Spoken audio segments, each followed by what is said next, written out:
Hello and welcome students, আশা করি তোমরা সকলেই খুব ভালো আছো।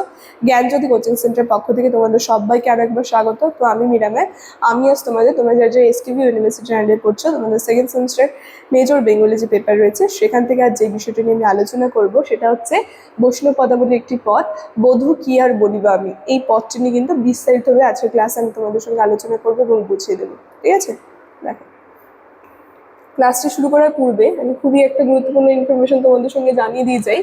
তোমরা যার ভাবছো এই সেমিস্টারে আমাদের সঙ্গে অনলাইন ক্লাস বা নোটসের জন্য যোগাযোগ করবে, তাদেরকে বলে দিই এখানে নিচে দেখো দুটি নাম্বার দেওয়া আছে। ঠিক আছে, এই নাম্বার দুটি হচ্ছে আমাদের Gyanjyoti coaching center official helpline number. যে কোনো একটি নাম্বারের মধ্যে কল করে নিয়ে কিন্তু আমাদের সঙ্গে যোগাযোগ করে নিতে পারো। তার সঙ্গে তোমাদের বিভিন্ন সেমিস্টারের কোর্স ফি কী আছে সেটা বলে দিচ্ছি। যারা মেজর কোর্সে গেছো তাদের জন্য কোর্স ফি আছে 1199, আর যারা মাইনর কোর্সে গেছো তাদের জন্য কোর্স ফি আছে 699। আর আমাদের কোর্সে যদি তোমরা অ্যাডমিশন নাও, যে সুবিধা তোমরা পাবে সেটা হচ্ছে এখানে তোমরা live classes, recorded classes, high কোয়ালিটির নোটস, তার সঙ্গে পাবে তোমরা 100% কম্পেনসেশন। এই সবগুলো সুবিধা কিন্তু তোমরা একসাথে পেয়ে যাচ্ছ।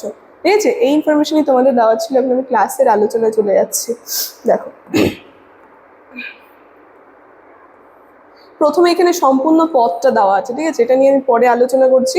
আগে পদের বিশ্লেষণটা নিয়ে তোমাদের সঙ্গে আলোচনা করি, তাহলে কি তোমাদের বুঝতে সুবিধা হবে জিনিসটা।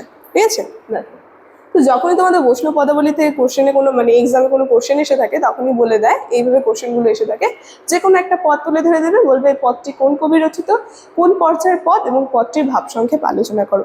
এইভাবে কিন্তু এসে থাকে। তোমরা পারলে পরে সেটা খাতায়ও লিখে নিতে পারো প্রশ্নটা। ঠিক আছে, সেইভাবে কিন্তু আমি উত্তরটি বলবো এবং তোমাদেরকে বুঝিয়ে দেবো।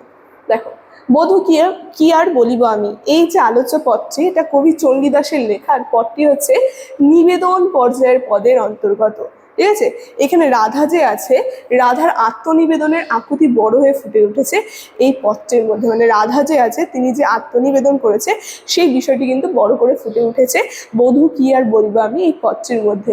কি বলছে, রাধা নিবেদনের ঢঙে বলেছে যে কি আর আমি বলবো। এই যে লাইনটা, পদটার যে লাইনটা বলছে, এখানে কিন্তু বুঝতে পারছি তিনি কি বলছে, যে আমি কি আর বলবো, আমার বলার আর কি আছে।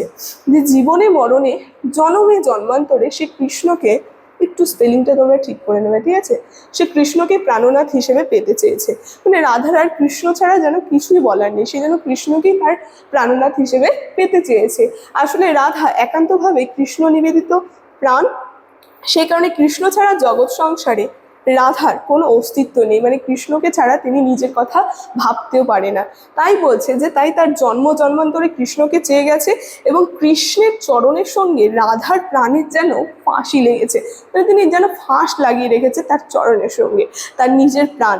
এবং কি বলছে, যে রাধা কৃষ্ণের চরণে নিজেকে নিবেদন করেছেন। তাই ভক্ত যেইভাবে ভগবানকে নিবেদন করে, যেন সেই রূপেই রাধা সমস্ত ত্যাগ করে কুল মান সমাজ সংসার সমস্ত কিছু ত্যাগ করে যেন তিনি আর কি কৃষ্ণ যে রয়েছে তার চরণে নিজেকে নিবেদন করেছে। ঠিক আছে, সম্পূর্ণ কিছু কিন্তু কৃষ্ণের চরণে তিনি নিবেদন করেছে। এখানে শেষ পর্যায়ে আমরা দেখব, নিবেদন পর্যায়ে রাধা যে আছে তিনি কিন্তু প্রেমিকা রূপ থেকে তিনি যে ভক্ত রূপ সেটা কিন্তু তিনি ধারণ করেন এবং যেখানে ভগবানের আসনে কিন্তু তিনি কৃষ্ণকে বসান।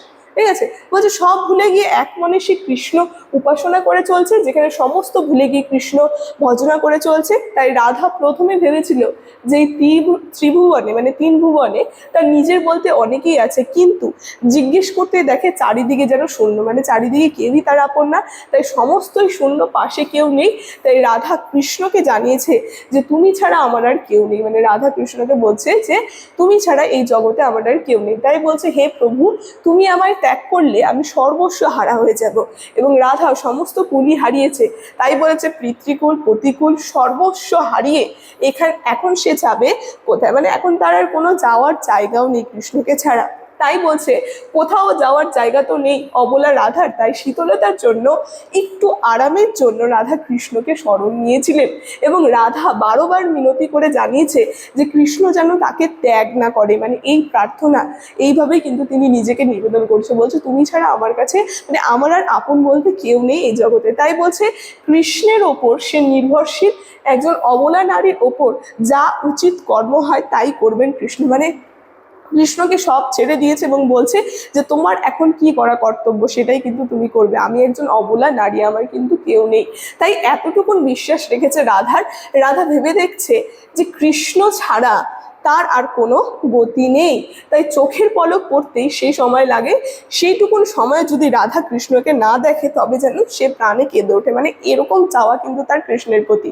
মানে আমরা যে চোখের পলকটা ফেলি সেই যে সেকেন্ড, সেই সেকেন্ডের সময়টাও যেন তার কৃষ্ণকে ছাড়া সে থাকতে চায় না। মানে সেই সময়টাও কিন্তু সে কৃষ্ণকে না দেখতে পেলে কেঁদে ওঠে। তাই বলছে প্রাণে প্রাণে মারে যে। তাই কবি চণ্ডীদাস বলেছেন যে পরশ রত্নকে গলার হার করে পরে থাকতে হয়, তাই পরশ রত্নকে গলার মালা করে গেঁথে রাখতে হয়।